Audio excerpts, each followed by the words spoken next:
There are some ways people can do it, and there is no way which you can think about it. People will have to think for themselves. No, the entire internet is going to change. So I think every app that exists will have a revamp. So you pick any app and see how you can simplify it through AI for the end users and just change it. And it's going to have value. Like a lot of apps, we are just doing a lot of manual work which does not exist. And I think one more thing is, like Naval tweeted this some months back, that the promise of AI is no interface. Like when you don't have to use an interface, that's when actually your AI system so explain. So right now, I mean, if you want to book a car, you go to Uber. If you want to order food, you go to Zomato. And you want to book a flight, you go to Make My Trip. You don't need this division. You need one system which we call AI system and AI assistant, and whichever we call it, whatever. You call it something X, Y, Z in your phone. There is one app called X, Y, Z, and then you just tell that to us, say it to us, and it will take care of everything. And let's go one more step ahead. It doesn't even, I think mobile will change itself. So, if you see the new Apple device, everything is concentrated in the top layer. So, the entire new iPhone that they have created, everything is concentrated in the top layer. They are moving towards a miniature version of devices. You will not need like a book phone. Everything is concentrated here, could be attached to here, could be anything, I don't know, so it will not even me using a phone, it's just stage with me and figuring out things around me. Or that Geo launched that glasses, these. Or glasses are a very good example, like I'm fascinated. Glasses, Geo glasses, all that they launched. Or they have gotten to that stage that I will use in on a day-to-day basis, but it has a real chance of disruption, but in that at least you are using. I saw this video recently where they are saying that you can pick up the phone, hang up the phone, listen to songs, see directions.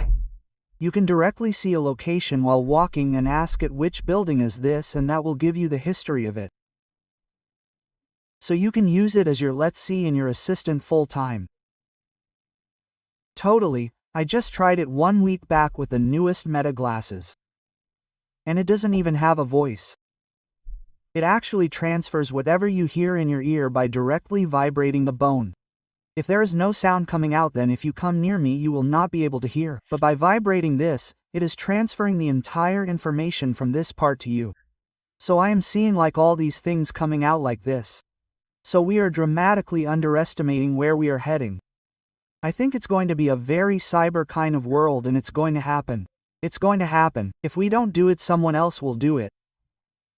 So why not us? So they're okay again, we back to the same question. How do I find opportunity in this? I think a next good opportunity could be robots. What do I mean by, for example, what if this is powered by some AI system? I am moving here. Or it comes to me immediately, but it's not only about that. If I just went down to tie my laces with lats I bent down, it should not come to me.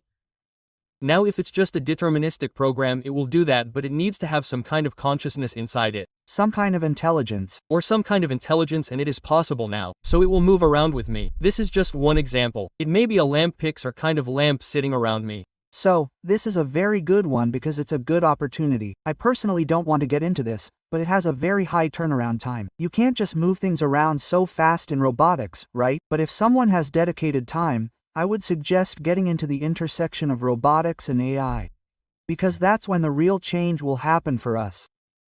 You won't see much change in software, but when all of the things around us are having some consciousness through this artificial intelligence, they are moving around. And you can feel this camera moving around. They are kind of coordinating with you in some lights. Or, by the way, we have a lampy project we built in-house. We also have a robotics team in which the lamp actually reacts to you. You can say it's like, I had an accident yesterday, and then I will get depressed. It will show emotion. Why I just see you try to be angry, it will get angry too. It has ears moving like this, like a pat, you know. So these are some examples like how the world around us is going to change. We won't see it so physically with software, but I think when it comes to the physical form, that's when we will feel it a lot true. So that's one more example. I like this example. Okay, give me more examples like this. Intersection of robotics and AI. Or this is one, but intersection of bio and AI. Explain. Basically bioengineering your body. So what do you mean by that? So attack already CRISPR-Cas tag is you can change genes in you. So you can change the color of your eyes. Maybe I don't know if it's possible when you are an adult, but when you are a kid you can change the color of your eyes. This is one like very real use cases. And it's technically possible if someone is disease-ridden, like let's say there are high chances they have some genes which can cause cancer. Now you can edit those genes. Why this CRISP attack? And AI is actually advancing it. Recently I read about it, like so AI has created its own sequence of genomic sequence. It's complicated, but okay, in simple terms it has created its own species. So we as a species also evolve like monkeys, apes, and then a human. There is like an evolution that happened, right? AI has created a new species with the whole sequence of genes.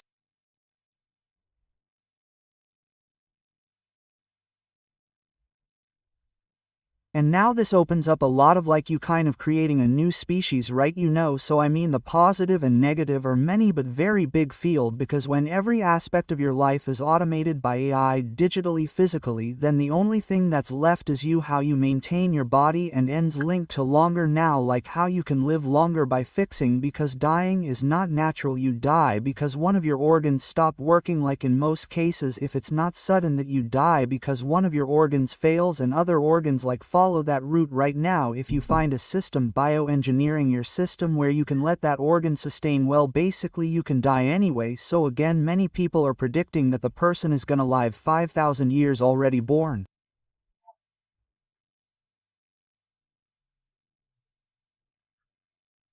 Or I don't know, maybe we will not live long enough to see that, but it's a very bold prediction. Right. There is one startup which is very funny, like, they charge people after they die. What they say, okay, you die out of some cancer. Right, we will put you in a refrigerator and keep you cold. Your sales will not decline. Now, after 100 years, we have an innovation where that disease can be solved, cancer or anything. Now, we will remove you at that time and fix it by using bioengineering. Okay, we will make you alive. And I went to this event in Dubai. Even Brian Johnson came to that. This was an almost daily event. And there was this startup pitching and people, and I found like this is really, I don't know, it's a very good money-making process.